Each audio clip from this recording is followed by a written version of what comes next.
해서 학교를 입학하지요. 여러분, 일전에 제가 여러분에게 말씀드린 내용 중에 조금 수정할 게 있어서 다시 한번 정리를 합니다. 여러분, 아브라함에게 주셨던, 그리고 이삭과 야곱에게 주셨던 이 씨에 대한 약속이 있죠. 씨에 대한 약속은 누구를 가리킵니까? 결국 궁극적으로는 아브라함에게는 이삭, 이삭에게는 야곱인데 결국은 누구를 가리키죠? 예수 그리스도를 가리키죠. 갈라디아서 3장 16절에 보면 바울이 이렇게 설명을 합니다. 아브라함에게 하나님이 씨를 준다고 하실 때 그 씨는 복수가 아니라 단수로 쓰지 않았냐. 그러면 여러 명이 아니라 한 명 아니냐. 아브라함에게는 이삭 하나였지만 궁극적으로는 누구를 말한다? 예수 그리스도를 말한다. 이렇게 갈라디아서 바울이 그렇게 해설을 해줍니다. 결국 여러분, 아브라함에게 주시기로 약속하신 그 씨의 약속은 예수 그리스도를 가리켜요. 그리고 땅에 대한 약속은 이 또한 예수 그리스도를 가리킵니다. 무슨 말이냐? 물리적인 영토, 가나안을 이스라엘 민족에게는 말씀하시고 아브라함에게 말씀하셨지만 신약 시대에 와서는 그 개념이, 이 땅의 개념이 이 물리적인 땅, 우리가 밟고 있는 이 땅의 개념이 아니에요. 영적인 영역에서 개념으로 바뀌죠. 어떤 개념이요? 예수 그리스도 안에서. 그리고 이게 이 가나안 땅을 떠나지 않는 것은 어디를 떠나지 않는 거예요? 그리스도를 떠나지 않는 겁니다. 언약을 붙잡고 있다는 말이에요. 그래서 이삭은 한 번도 가나안 땅을 떠나지 않았죠. 뭘 붙잡고 있었던 거예요? 그리스도를 붙잡고 있었던 겁니다.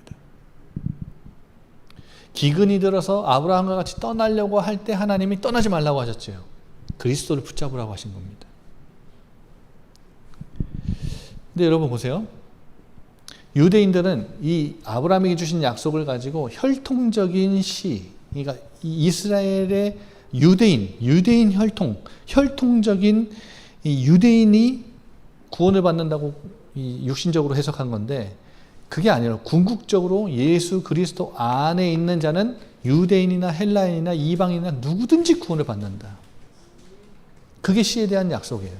그리고 땅에 대한 약속도 가나안 땅에, 지금 우리가 구원받으려면 저 좁디 좁은 가나안 땅에 들어가야 안식에 들어가는 게 아니라 어디 안에 안식이 있다? 그리스도 안에 안식이 있다. 그래서 땅은 항상 안식과 연결됩니다. 여러분, 그래서 헷갈리지 마세요. 씨에 대한 약속도 예수 그리스도를 가리키고 이 땅에 대한 약속도 예수 그리스도를 가리킵니다. 그런데 그 신명기서에 보면 모세가 이스라엘 후손들에게, 가나안 땅을 들어갈 후손들에게 계속 말하죠. 너네가 지금 광야에 있지만 가나안 땅 하나님이 들어가게 하실 거거든. 왜냐하면 약속하신 땅이니까. 그런데 너희를 애굽에서 건져내어 이 광야길을 걷고 가나안 땅을 들어가게 하실 건데, 가나안 땅 들어가는 게 문제가 아니야. 하나님이 약속하신 거니까 반드시 주실 건데 그 땅에 들어가서 어떻게 사느냐? 어떻게 살라 그러죠? 말씀을 지켜, 율법을 지켜. 여러분, 그게 무슨 말입니까? 뭐와 연결되어 있는 겁니까? 그 안에서 율법과 율례를 지키며 말씀을 순종하며 청종하며 살아가는 것은 무엇을 가리킵니까? 하나님 나라를 살아. 너네 하나님 백성이잖아. 그러니까 여러분, 신약에 와서 예수님이, 제가 말씀드렸죠.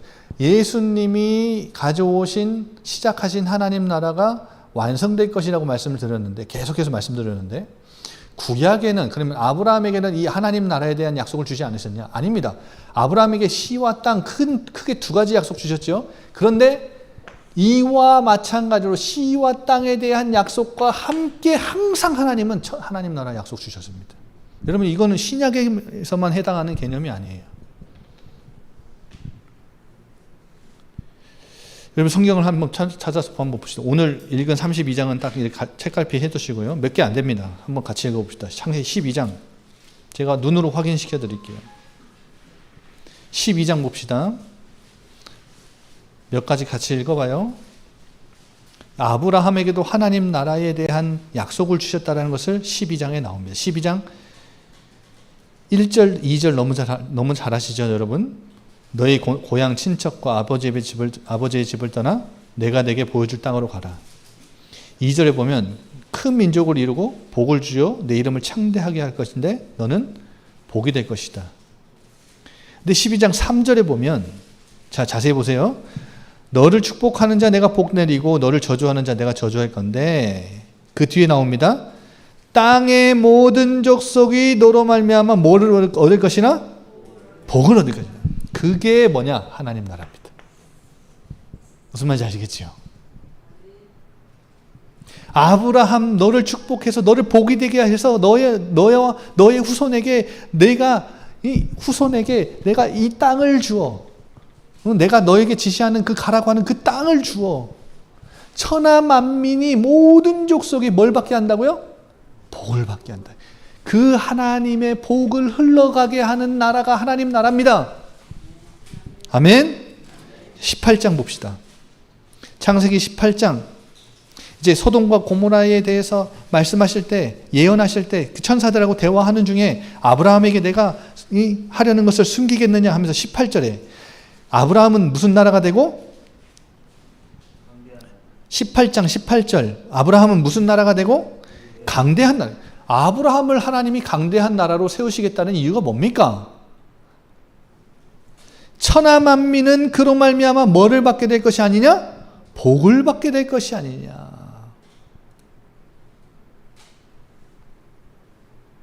여러분 그래서 제가 여러분에게 하나님 나라를 여러분 인생의 목표와 방향으로 삼으라고 하는 이유가 여기 있습니다.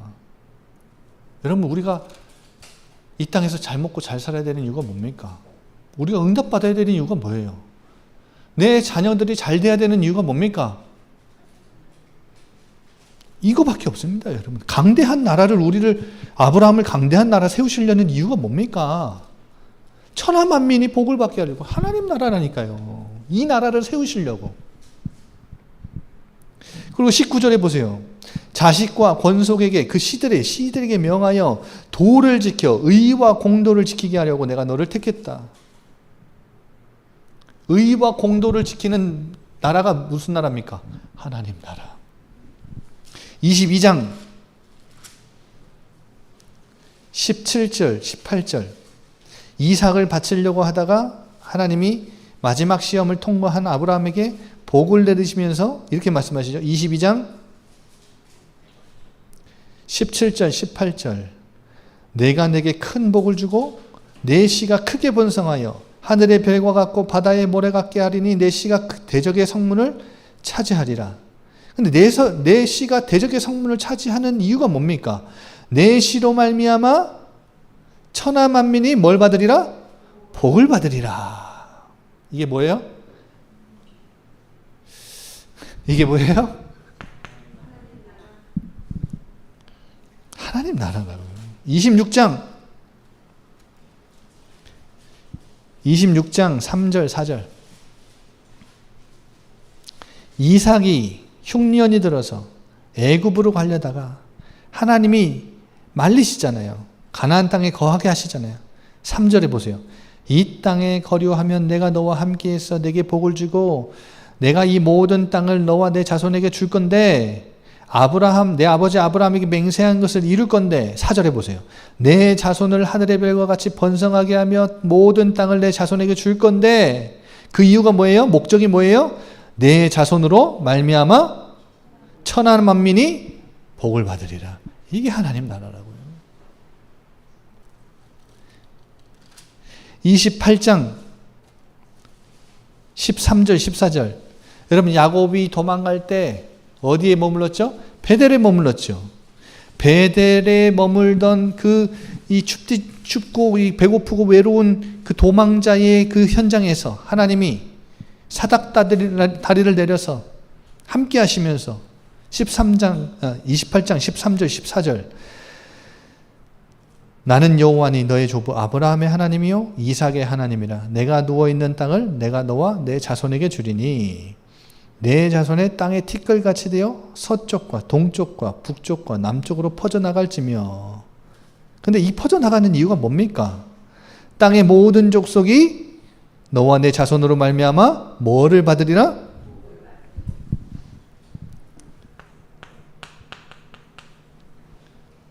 예수님이 가져오신 시작하신 그 나라.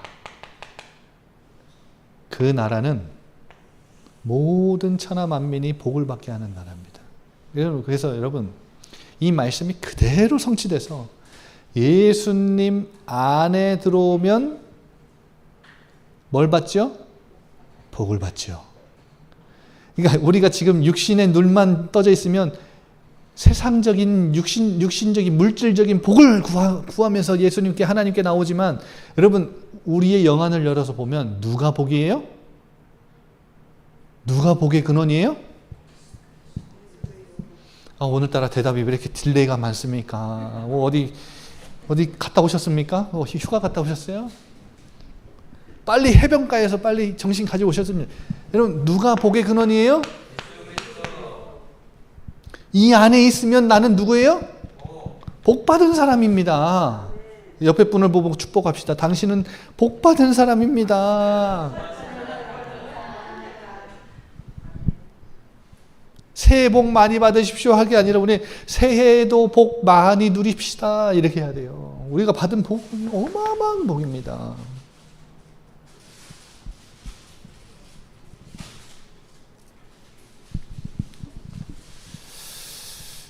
여러분 이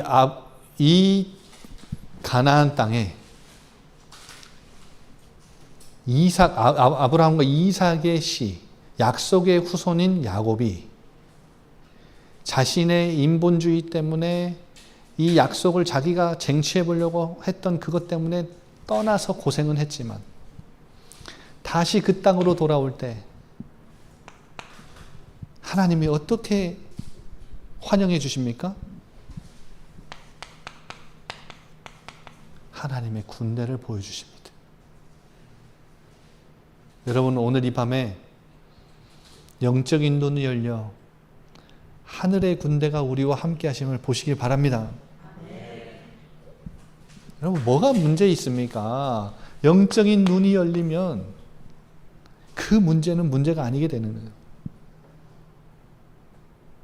여러분 형 에서를 마주하기 직전에 여러분 하나님의 군대 마하나임을 봤다는 것은 결코 우연이 아닙니다. 다시 32장으로 돌아오세요. 엄청난 의미가 있습니다. 어떤 의미가 있죠? 20년 전에 하나님이 베델에서 주신 베델의 언약을 상기시켜 주시는 거예요. 내가 너와 함께 하잖아 지금도. 내가 너 떠났을 때도 함께 했고 내가 너를 지켜서 내가 이 땅으로 돌아오게 하겠다고 했지. 너 지금 돌아오고 있는 그 걸음이 하나님이 얼마나 기뻐서 환호하시는지 몰라요. 그러니까 신실하신 하나님, 베델에서 약속을 주신 그 하나님의 약속이 지금도 성취되고 있는 것을 시각적으로 확증해 주시는 겁니다.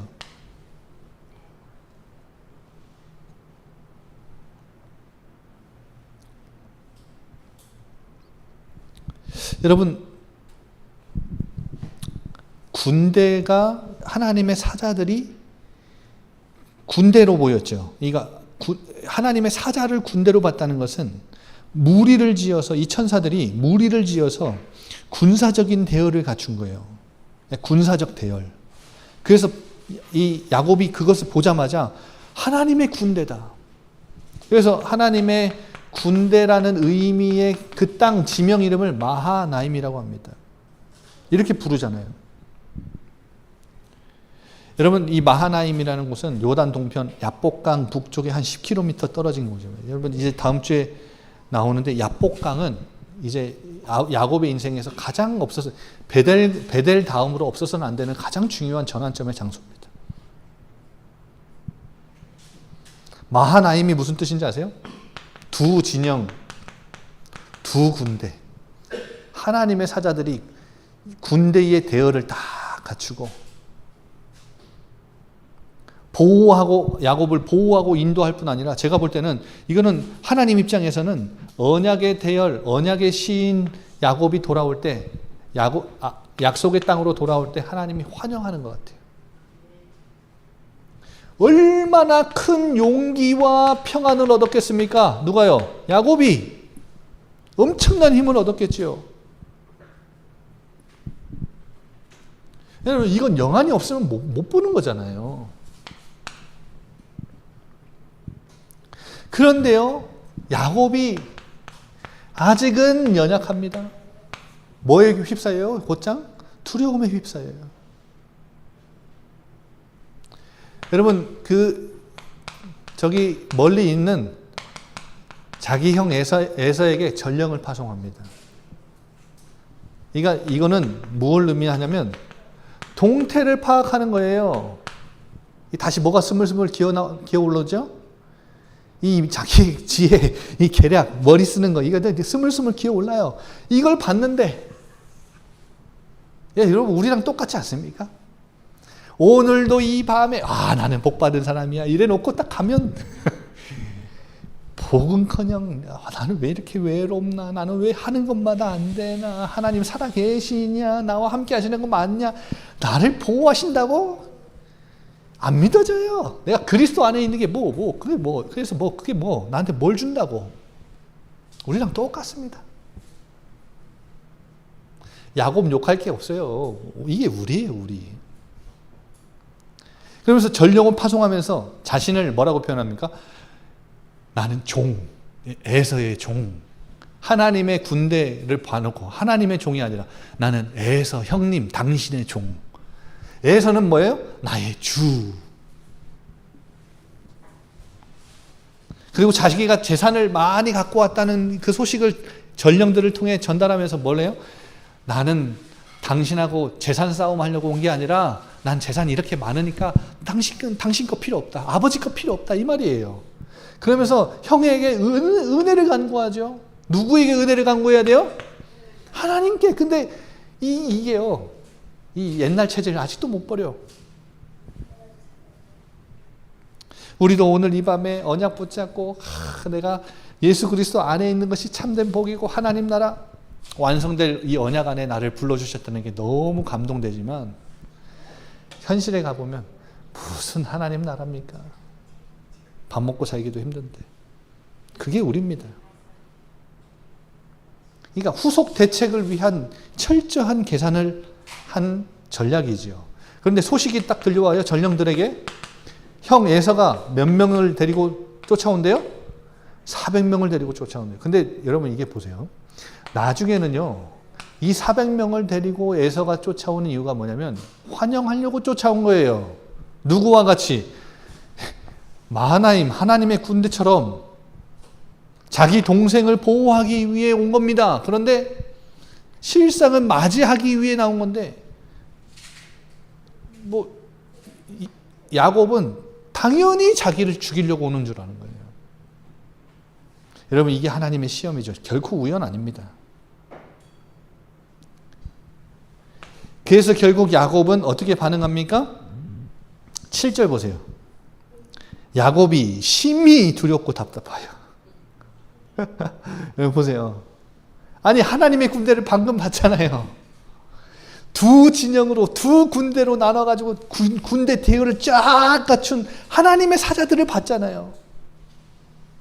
그런데 두려움에 휩싸여서 자기 꾀를 또 자기 지혜, 자기 전략 이 지 막 잔꾀 쓰다가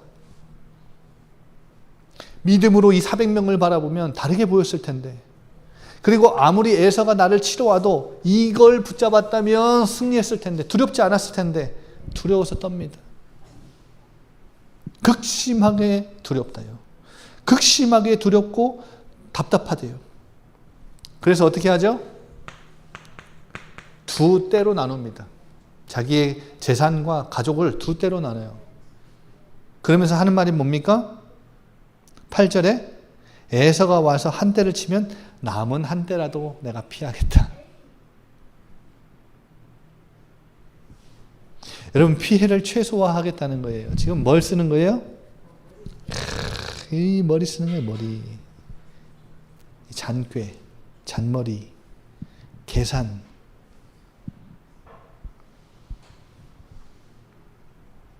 약속을 알고도, 약속을 확인하고도 눈앞의 위협에는, 눈앞의 현실에는 바로 무너지는, 바로 자신의 예전의 그 술수를, 권모술수를 가져다 쓰는, 잔꾀를 가져다 쓰는 야곱의 모습을 볼 수 있습니다.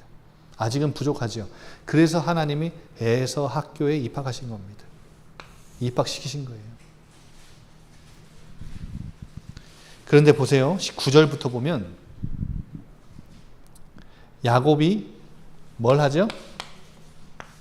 기도를 합니다.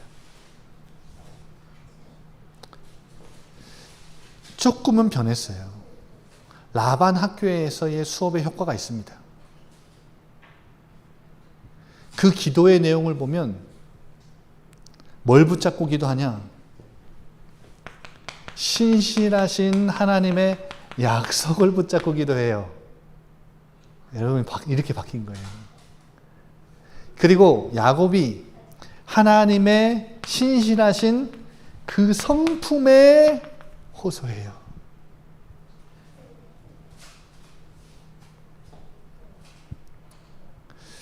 여러분, 우리 아버지 하나님은 그 고아와 과부 그리고 소외된 자들의 기도를 귀 기울여 들으시는 거 아시죠? 우리 가정 중에 자녀들 키우시는데 이제 자녀들을 믿음으로 양육하는데 보통 한 부모만 이제 신앙을 갖고 있는 자녀들 많잖아요. 여러분, 하나님의 성품에 호소하십시오. 지금 나의 기도에, 간구에 귀 기울여 들으시는 소외된 자, 과부와 고아의 나그네의 하나님, 그들의 기도를 귀 기울여 들으시는 하나님, 그분의 그 성품에 호소하세요. 여러분, 모세가 이스라엘 민족들 죄 지었을 때 하나님이 내가 다 쓸어버리고 모세 너와 내가 다시 시작하겠다 할 때 뭐 했죠? 하나님의 성품에 호소했죠.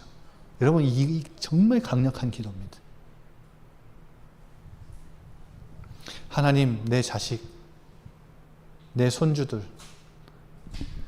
이 안에 들어오는 게 복인데, 이것 위해 살아가는 게 복인데 아직도 그리스도를 잘 모릅니다. 가슴 치며 기도하십시오. 소외된 자의 기도를 들으시는 하나님. 우리 자녀들이 다른 복 하나도 안 주셔도 됩니다. 이 복만 허락해달라고 기도하십시오. 가슴 치면서 죽어라 기도하십시오. 진짜로. 여러분, 이거보다 급한 게 있습니까? 이거보다 급한 게 있어요? 사실 건강하면 다 되죠. 우리 자녀들이 건강만 하면 다 돼.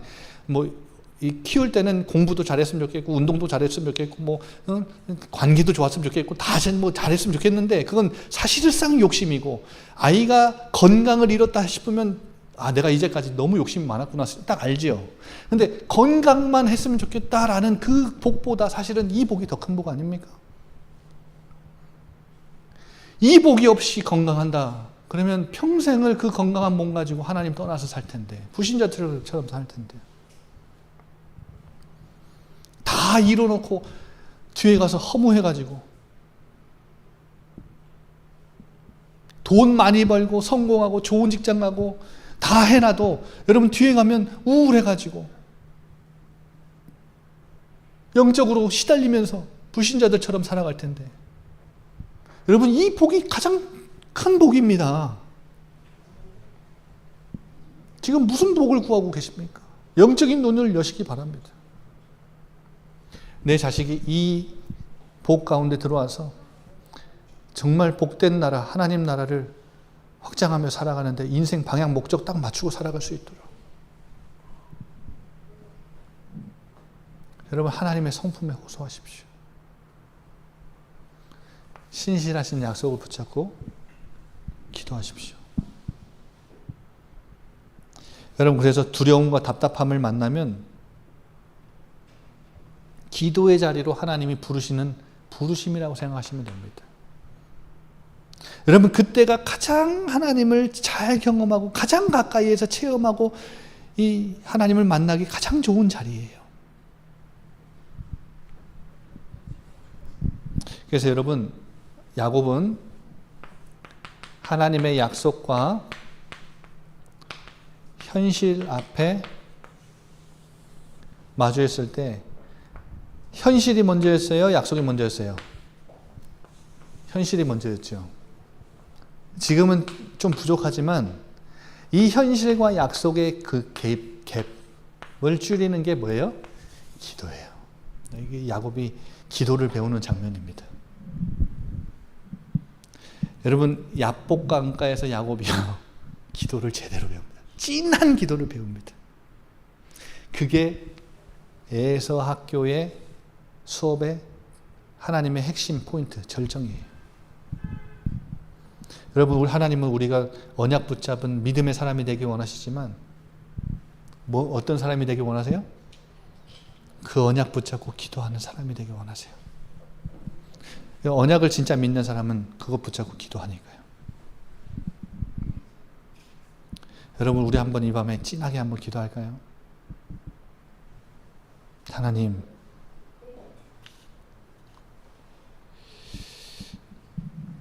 우리도 야곱처럼 약속을 받았지만 곧장 현실을 마주하면 흔들리고 무너지는 옛날 것으로 돌아가는 우리입니다. 하지만 우리가 그리스도 안에 있다는 사실, 그리고 하나님 나라 확장하는 이 언약 성취의 대열 가운데 우리를 부르셨다는 사실을 잊지 않고 뭐 하는 사람? 기도하는 사람이 되게 해달라고. 하나님, 나 그리스도 안에 있는 자 아니냐고. 하나님, 내 인생 하나님 나라를 위해 방향 목적 맞춘 사람 아니냐고. 하나님, 신실하신 하나님, 나의 기도에 응답하시고 역사해달라고. 우리 한 번씩 다 같이 기도합시다.